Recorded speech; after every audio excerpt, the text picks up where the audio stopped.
우리 서론에서 우리 교리 기초를 하고 있는데요. 이제 하나님에 대한 부분들을 하고 있는데 그 중에서 지난 시간까지는 하나님의 이름 호칭에 대한 부분들을 했고요. 이제 오늘부터는 하나님의 속성, 하나님의 품성이라고 말하는데 그 중에서 하나님의 비공유적 속성에 대한 부분들을 살펴보도록 하겠습니다. 그것들이 많기 때문에 우리 첫 번째 시간을 갖고 계속해서 하도록 하겠습니다.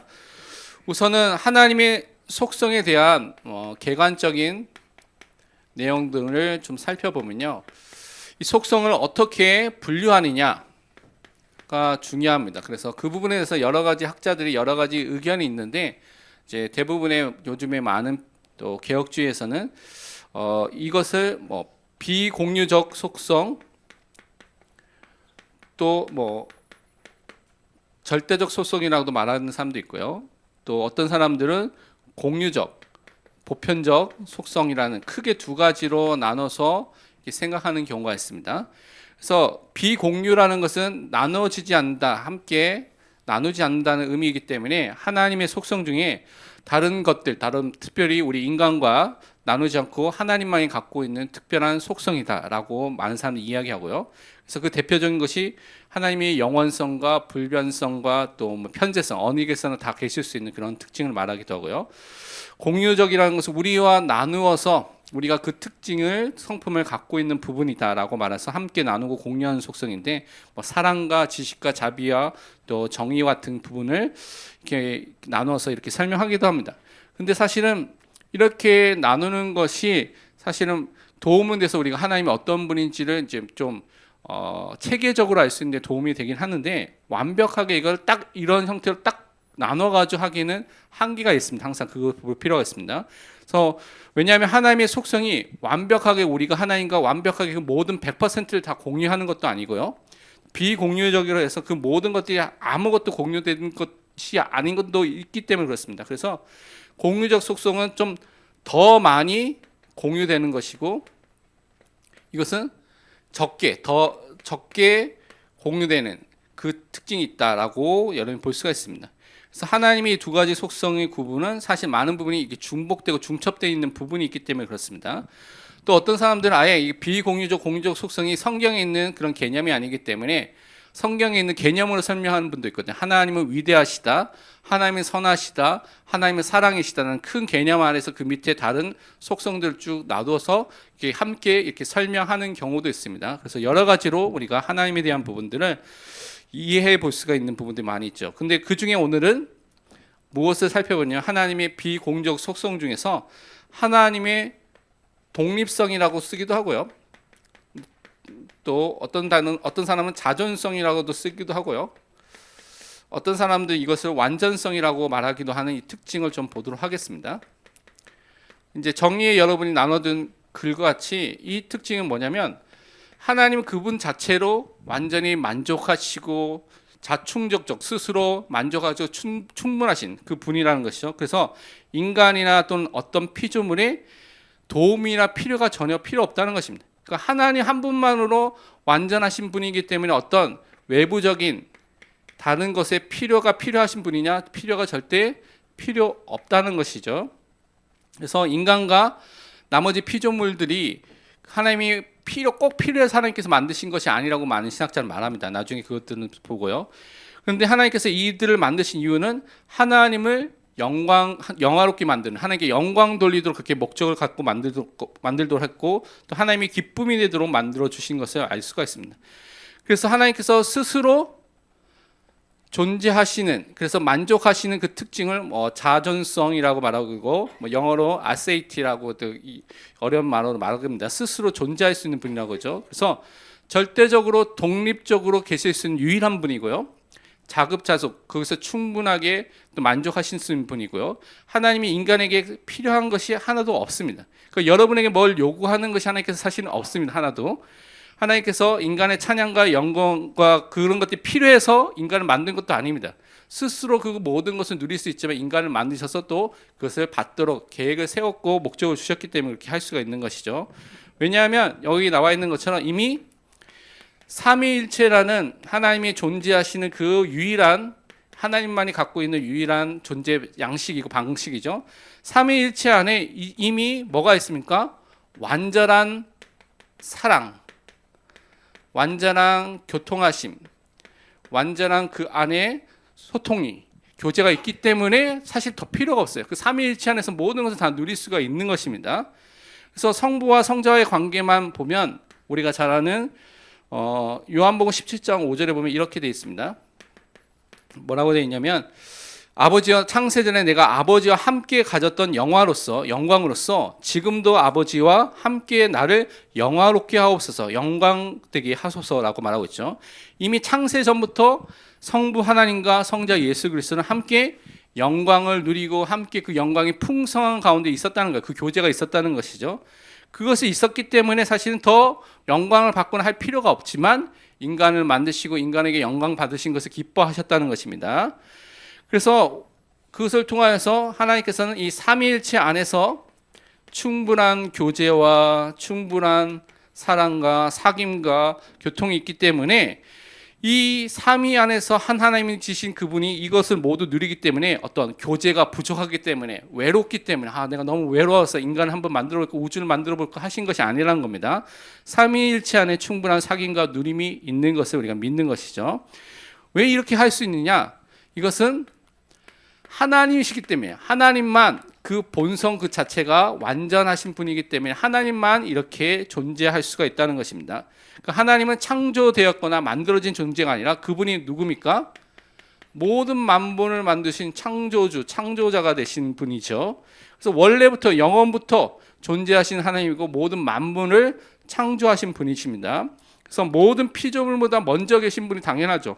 그래서 시편 90편 2절에 있는 것처럼 산이 생기기 전 땅과 세계도 주께서 조성하기 전 영원부터 영원까지 주는 하나님이시니라. 하나님은요 영원하신 분, 그 하나님은 영원성이 있는 것이죠. 그래서 하나님이 갖고 있는 영원성과 인간이 영원히 영원하다는 것은 차이가 있습니다. 완전 질적인 차이가 있습니다. 인간의 영혼은 시작점이 있어요, 그렇죠? 하나님은 시작점이 없습니다.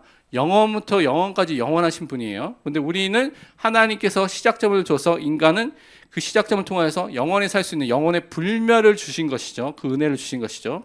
그리고 하나님만이 시간을 공간을 초월할 수 있는 유일한 분입니다. 왜냐하면 시간과 공간을 만드신 분이 누굽니까? 하나님이시죠. 그러니까 온 우주 만물을 만들고 시간과 공간을 만드신 분이 그분이기 때문에 그렇습니다. 또 하나님은 자신이 칭호 안에서 자기가 누구인지를 독립성을 말해줬는데 출애굽기 3장 14절에 하나님께서 모세에게 자기가 누구인지를 알려주죠. 나는 스스로 있는 자니라. I am who I am. I am that I am. I will be what I be. 이렇게 여러 가지 단어로 해석하는데 스스로 있는 분은 하나님밖에 없습니다. 그래서 다른 것 없이도 존재하고 계셨던 분이라고 말하고 있는 것이죠. 그래서 하나님의 존재만이 완전하신 분이고요. 그분만이 유일하신 분이라는 것을 오늘도 우리가 믿고 그것을 또한 우리는 증거하는 것입니다. 왜냐하면 우리는요 피조물이죠. 피조물의 특징은 뭡니까? 한계가 있습니다. 유한한 존재, 한계가 있는 존재예요. 근데 우리가 믿는 창조주 되신 하나님은 무한한 존재, 한계가 없는 분이라는 것이죠. 그래서 이 차이는 하늘과 땅 차이 이상의 더 큰 차이가 있다는 것입니다. 어마어마한 차이가 있다는 것이죠. 그래서 하나님은 근본적으로 다른 질서, 다른 순서, 다른 양식으로 존재하시는, 그래서 우리가 이해할 수 없는 삼위일체로 존재하고 계신 분이라는 거죠. 그리고 하나님 필연적으로 더 무한하고요, 무한하게 더 낫고 더 강하고 더 훌륭한 방법 안에 존재하기 때문에 하나님의 존재 자체는 질적으로 우리와 완전히 다르다는 것을 항상 생각해야 됩니다. 그런데 하나님께서는 오늘 질문에 있는 것처럼 이런 하나님께서 그러면 인간을 만드실 필요도 없는데 아무것도 필요하지 않는데 근데 왜 우리를 만드셨는가? 그럼 우리 존재가 진짜 가치가 있는가? 우리 존재가 진짜 하나님 보시기에 중요한가라고 질문할 수가 있습니다. 그런데 하나님께서 우리 인간을 만드셨을 때 인간은 하나님의 형상으로 만드셨죠. 굉장히 중요한 축복을 주셔서 만드신 것입니다. 굉장히 중요하게 가치 있게 의미를 담아서 인간을 만들어 주셨죠. 하나님의 형상으로. 그래서 우리를 만드셔서 우리가 하나님 앞에 의미가 있고 이것을 통해서 하나님께 원래 목적대로 영광을 돌리는 그 축복을 우리에게 허락해 주신 것입니다. 하나님과 영광과 기쁨을 돌릴 수 있는 존재로 우리를 만드신 것이죠. 그래서 하나님이 정하셔서 우리가 목적을 하나님께 영광 돌리로 하시고 그것을 받기에 기뻐하셨기 때문에 우리가 이 일을 하는 것입니다. 그래서 우리가 잘 아는 이사야서 43장 7절 말씀에 이렇게 말하고 있습니다. 내 이름으로 불려지는 모든 자 곧 내가 내 영광을 위하여 창조한 자를 오게 하라. 그를 내가 지었고 그를 내가 만들었느니라. 우리를 이렇게 만드셨기 때문에 우리는 굉장히 의미가 있고 굉장히 해야 될 중요한 일이 있는 것입니다. 그것이 하나님께 영광을 돌리는 그 말씀대로 살아가는 응답을 우리에게 주신 것이죠. 그래서 원래 인간 창조의 목적대로 그래서 우리는 살아가야 되는 것입니다. 내 삶이 하나님께 영광을 돌리는 하나님의 이름을 높이는 그 삶을 살도록 우리가 응답을 받아야 되는 것입니다. 그러면 오늘 하이델베르크 요리문답에서 오늘 한 문답만 하는데 45문에서 물어보기를 그리스도께서 부활을 하셨다고 분명히 우리가 믿고 신앙 고백에서 고백하는데 이 부활이 우리에게 어떤 유익들을 어떤 축복들을 우리에게 주고 있습니까? 라고 물어보고 있습니다. 그러니까 부활의 유익과 축복이 우리와 어떤 연관이 있습니까? 라고 말하고 있는 것이죠. 그 답을 살펴보면요. 첫 번째로 그리스도의 부활로서 그리스도는 죽음을 이기셨고 그 결과로 그의 죽음으로 우리를 위해 얻으신 의에 우리가 참여할 수 있게 하십니다. 라고 말하고 있습니다. 그리스도의 부활은요. 죽음을 이기신 것이죠. 그것을 통하여서 이 예수 그리스도를 믿는 자에게 이 의, 그리스도의 의가 나의 의가 될 수 있도록 내 것이 될 수 있도록 그 축복을 허락해 주신 것입니다. 그래서 두 번째로 그래서 그의 능력으로 그리스도의 능력으로 우리가 이미 새 생명으로 지금 다시 살아났습니다. 우리는요 그리스도의 죽으심과 부활에 연합되어 있는 자이기 때문에 우리가 옛자가 죽게 되고요. 그리스도를 믿을 때 우리가 새 생명을 얻은 다른 말로 하나님 만나고 하나님과 함께 할 수 있는 새 생명을 얻어서 살아난 사람으로 영적 무기력 상태가 아니라 이제 영적으로 살아나서 하나님이 원하시는 그 선을 행할 수 있는 사람은 완전히 바뀌겠다고 말하고 있는 것이죠. 그리고 세 번째로 그리스도의 부활은 우리의 영광스러운 부활의 보증입니다. 다른 말로 그리스도는 부활의 첫 열매가 됐죠. 부활의 첫 열매로서 우리가 앞으로 장차 그렇게 부활해야 될 것을 보여주신 하나의 모델이라 됐습니다. 그래서 그것이 우리의 보증으로서 우리가 죽음 이후에 예수님께서 다시 오실 때 우리가 부활하게 되거든요. 의인은 그 그리스도를 닮아서 영광스러운 모습으로 부활하게 되고 악인들, 죄인들은 어떻게 부활하냐면 심판받을 몸으로 부활하게 된다고 성경이 말하고 있습니다. 그래서 의인의 부활과 악인의 부활이 마지막 때에 있는데 우리는 부활의 첫 열매 되신 그리스도와 그리스도를 닮아서 영광스러운 모습으로 영화된 구원의 완성된 축복이 임하게 되죠. 그것이 이루어지게 되는데 그 보증으로 실제로 그것이 될 것을 우리에게 보여준 그 모델이 누구냐? 예수님입니다. 그 천국 소망과 앞으로 미래에 일어날 마지막 때의 부활의 소망을 갖고 우리가 이 땅에 살고 있는 것이죠. 그러면 우리가 말씀을 통해서 이것이 어떻게 되는지 확인하도록 하겠습니다. 우선 로마서 4장 25절에는 이 부분을 이제 이렇게 설명하고 있습니다. 예수는 우리가 범죄한 것 때문에 내줌이 되고 또한 우리를 의롭다 하시기 위하여 살아나셨느니라. 우리의 죄 때문에 누가 대신해서 죽으셨습니까? 예수님께서 십자가에서 대신해서 죽으셨습니다. 그리고 그리스도의 부활로 우리를 의롭다고 분명히 해주신 그 일을 해주신 것입니다. 그래서 그리스도의 죽으심과 부활에 연합되어서 우리가 옛자가 죽게 되고 새 생명을 얻게 되고 그 의를 소유한 사람이 됐다고 성경은 말하고 있습니다. 그리고 고린도전서 15장에 보면 16절부터 18절에 보면 이렇게 설명하고 있습니다. 만일 죽은 자가 다시 살아나는 일이 없으면 그리스도도 다시 살아나신 일이 없었을 터이요. 그리스도께서 다시 살아나신 일이 없으면 너희의 믿음도 헛되고 너희가 여전히 죄 가운데 있을 것이요. 또한 그리스도 안에서 잠자는 자도 망하였으리라. 다만 그리스도의 부활이 너무나 중요한데 왜냐하면 그가 죽음을 이겼다는 거예요. 죽음이 왜 오게 됐습니까? 죄의 삭스로, 죄의 형벌로 오게 됐죠. 그러면 그리스도가 이 죽음을 이겼다는 것은 그가 또한 죄를 이기시고 죄를 용서하신 사하신 그 일을 완성했다는 것을 말하고 있습니다. 그래서 그리스도가 다시 살아나셨기 때문에 우리의 믿음도 의미가 있는 것이고요. 우리가 죄 용서를 받게 되는 것이고 그리스도 안에서 잠자는 자, 죽은 자들도 미래의 이 부활의 소망을 갖고 천국에 가는 그 축복을 누리면서 살게 되는 것이죠. 그래서 부활로 죄를 이기고 용서하신 것을 우리가 믿는 것이고요. 그 부활로 예수 그리스도 믿는 믿음이 사실인 것을 항상 누리는 것이고 부활로 우리의 죽음도 부활에 대한 소망을 갖게 되는 그 은혜를 항상 우리가 붙잡는 것입니다. 그러면서 베드로전서 1장 3절에서 4절은 또 이렇게 말씀하고 있습니다. 우리 주 예수 그리스도의 아버지 하나님을 찬송하리로다. 그의 많으신 긍휼대로 예수 그리스도를 죽은 자 가운데서 부활하게 하심으로 말미암아 우리를 거듭나게 한사 산 소망에 있게 하시며 썩지 않고 더럽지 않고 쇠하지 아니하는 유업을 있게 하시나니 곧 너희를 위하여 하늘에 간직하신 것이라. 여러분이 예수 그리스도와 연합된 자라고 성경은 계속 말하고 있습니다. 그래서 죽은 자 가운데서 그리스도가 부활하게 하셔서 우리에게 어떻게 해요? 산소망이 있도록 또 우리는요 거듭나는 그 축복 속에서 산소망을 가진 기업을 이을 유업을 이을 자로 이 땅에 살 수 있는 그 은혜를 허락해 주신 것입니다. 그리고 로마서 6장에 이제 그리스도 연합과 이 부분을 잘 설명한 부분이 있는데요. 5절에서 7절 그리고 11절만 보면 이렇게 되어 있습니다. 만일 우리가 그의 죽으심과 같은 모양으로 연합한 자가 되었으면 그의 부활과 같은 모양으로 연합한 자도 되리라. 그러니까 우리가 예수 그리스도를 믿을 때 그리스도의 죽으심과 부활에 함께 연합된 것을 이제 이 구절에서 말하고 있죠.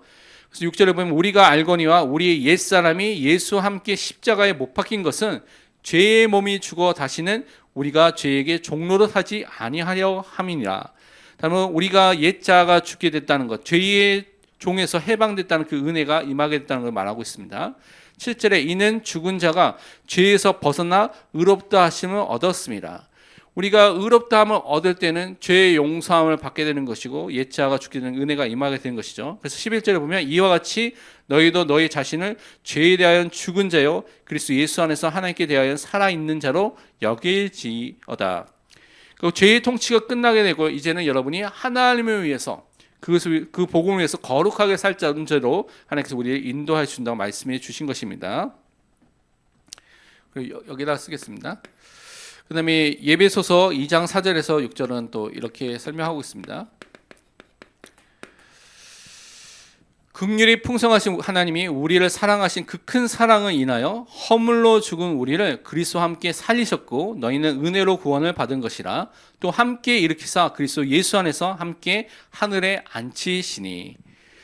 우리가 허물로 죽었던 우리 존재를 우리가 죄와 허물로 영적인 죽음 속에 다른 말로 하나님과 분리고 단절된 거룩하신 하나님 생명의 근원 되신 하나님을 우리가 죄로 인해서 하나님께 함께 할 수 없는 상태에 이르기 때문에 그것을 죽었다고 표현하는 것이죠. 그래서 영적 무능력 속에서 살았던 우리를 그리스도와 함께 다시 살리셨고 은혜로 구원을 받았다고 말하고 있습니다. 그래서 함께 일으키사 그리스도 예수 안에서 함께 하늘에 앉히시니 천국이 보장된 자로 우리를 불러주신 것이죠.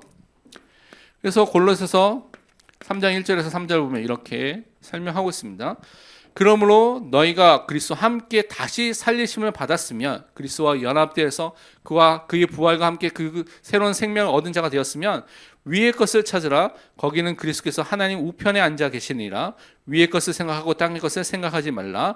이는 너희가 죽었고 너희 생명이 그리스도와 함께 하나님 안에 감추어졌습니다. 그리스도와 연합되어서 여러분이 살아난 자가 됐습니다. 그래서 여러분이 땅의 것, 땅의 지체 것을 위해서 살 존재가 아니라 위의 것, 위에 자정하신 그 그리스도와 보좌와 또 하나님 나라와 그 나라의 복음을 위해서 그것을 바라보고 살 자로 우리를 불러주신 것입니다. 그래서 생명 얻은 자로, 생명을 누리는 자로 살도록 성경 계속해서 말씀하고 있습니다. 로마서 8장 11절에는 또 이렇게 말씀하고 있습니다. 예수를 죽은 자 가운데서 살리신 이의 영이 너희 안에 거하시면 그리스도 예수를 죽은 자 가운데서 살리신 이가 너희 안에 거하시는 그의 영으로 말미암아 너희 죽을 몸도 살리시리라. 근데 우리는 분명히 미래의 부활에 대한 참된 소망을 분명히 받았고요. 그 소망을 가지고 사는 자로, 그 확신을 갖고 사는 자로 우리를 불러주신 것입니다. 그러면서 고린도전서 15장에 보면 20절에서 23절에 보면 이렇게 또 말씀하고 있습니다. 그러나 이제 그리스도께서 죽은 자 가운데서 다시 살아나사 잠자는 자들의 첫 열매가 되셨도다. 우리 보증이 되신 것이죠. 사망이 한 사람으로 말미암아, 다른 말로 아담을 통해서 사망이 오게 됐죠. 말미암았니 죽은 자의 부활도 한 사람으로 예수 그리스도로 말미암았도다. 아담 안에서 모든 사람이 죽은 것 같이 그리스도 안에서 모든 사람이 삶을 얻으리라. 그러나 각각 자기 차례대로 되리니 먼저는 첫 열매인 그리스도요, 다음에는 그가 강림하실 때에 그리스도에게 속한 자요. 부활의 첫 열매는 그리스도이고요, 그리스도 안에 속한 자들이 그 다음에 그리스도가 다시 오실 때, 재림 때 어떻게 합니까?